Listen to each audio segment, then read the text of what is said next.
Sciota.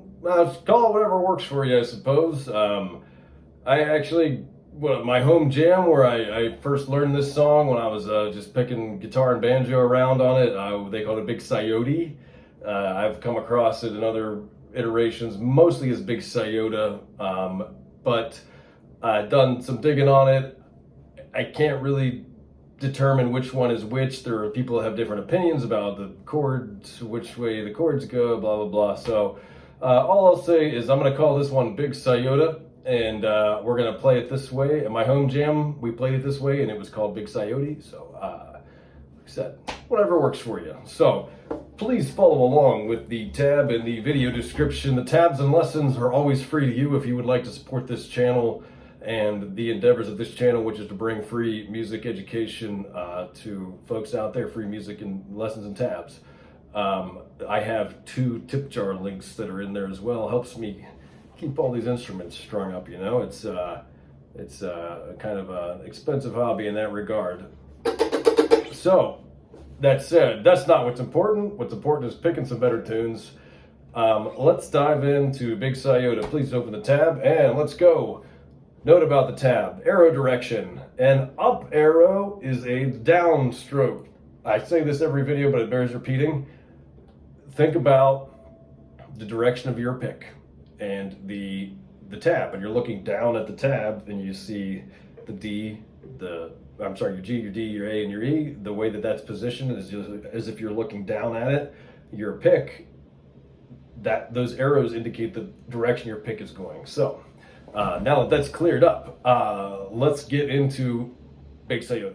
Okay, moved in a little closer here. So this is pretty straightforward, up and down, picking, you know, for the most part, until we get to this, especially the B part is not really up and down very consistently, but the A part is just until, you know, about the second half. So kicking it off, I do like this little, now you can do a alternate if you want, because it's sort of delayed.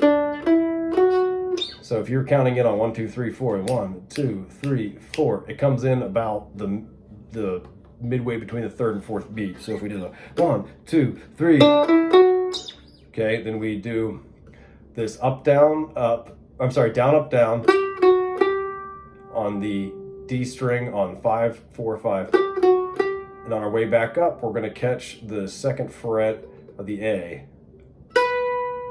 Down, back to 5.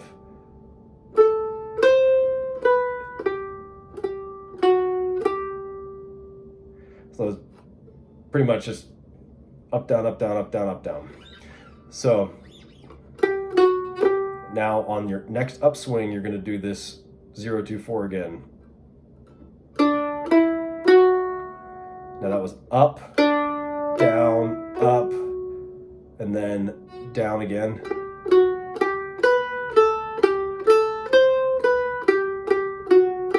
That's pretty much, I think, note for note, the repetition of the first part. And I think that the only picking difference is just the kickoff. And then we go to, again, up, down, up, whoops. So this is where it gets a little tricky. The down, up, down, open, and then you're gonna slide real quick from 1 to 2. And that's a down, and we kind of like miss a beat. There's like an implied note here. So it's gonna be up as the open, down is the slide, down again for the 5, and then 2 is up, down. So, whoops, too far.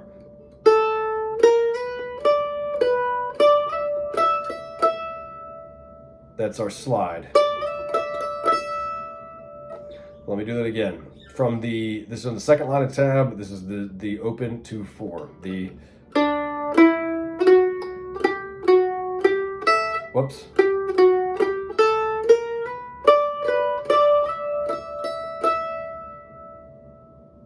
So pay attention to the pick direction there, because when we're doing this, it's a discord, but you're sliding so fast, I left it in there to kind of like resolve itself, like a.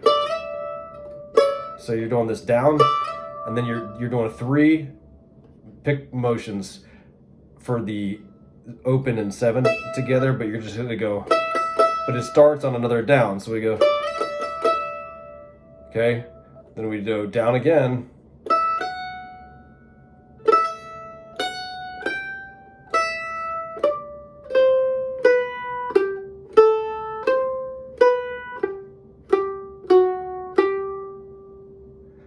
All right, so let's take it again from the slide. It starts on the upstroke.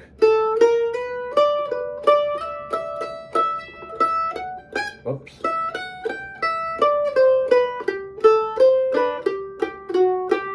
And that again is pretty straightforward up and down picking there. So now we get to the B part, which is a little trickier. So it's going to involve your pinky. You know, I suppose you could use just, I see a lot of people that just use their, 3 main fingers here without using their pinky. I suppose you could do that, but I think it's really good to strengthen your pinky. So we're going to start on this little kickoff. That's just easy. Down, up, down, open, 2, 3. So then we're going to do it down again. So that's starting on 3, 5, 7, up, down.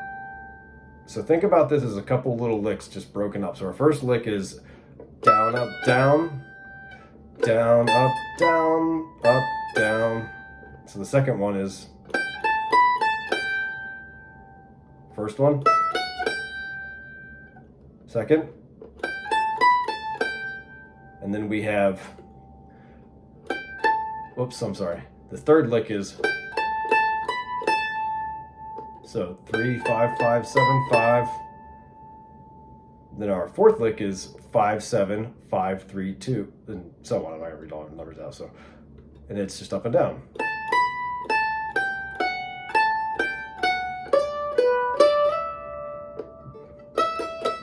That's pretty similar to the lick that we had before.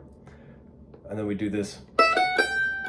So this part, there's a little delay because this song's this version is real busy. I based this off of a fiddle version of the one we played at my home jam. There's some other influence in here too, but like especially this part because this is so busy. This, I think it's important to retain this. So if we're playing it fast, the B part.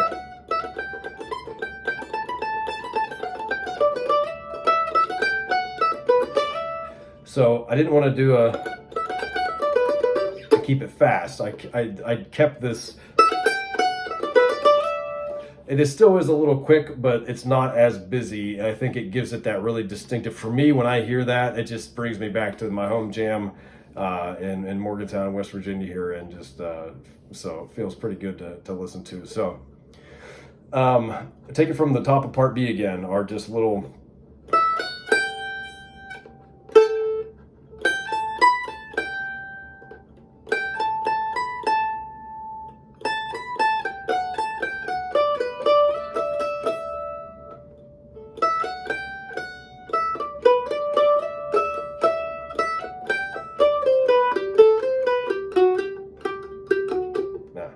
You get the picture.